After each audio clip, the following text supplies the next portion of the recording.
Iranian ships that appeared headed for Venezuela are now in Baltic Sea approaching Russia. Two Iranian ships that once appeared to be headed to Venezuela are now in the Baltic Sea, approaching the Russian city of St. Petersburg, according to Marine Traffic, a website that tracks ships.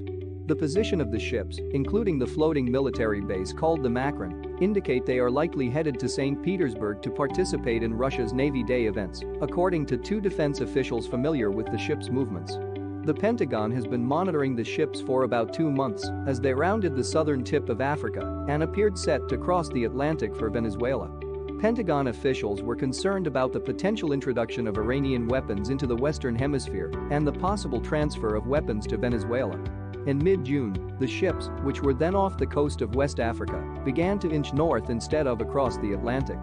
Venezuela's decision to turn away the Iranian ships came after the U.S. applied diplomatic pressure on Caracas and the regime of Nicolas Maduro, two officials said at the time.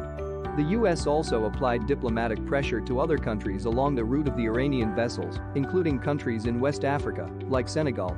The Makran had been seen in late April in satellite images from Maxar Technologies in the port of Bandar Abbas in Iran, with 7 small fast attack boats on its deck. A smaller frigate has been accompanying the Makran. Last month, Pentagon Press Secretary John Kirby said the delivery of Iranian weapons to the Western Hemisphere would be seen as a provocative act and a threat to our partners. Earlier, Defense Secretary Lloyd Austin had said he was absolutely concerned about the proliferation of weapons in the region.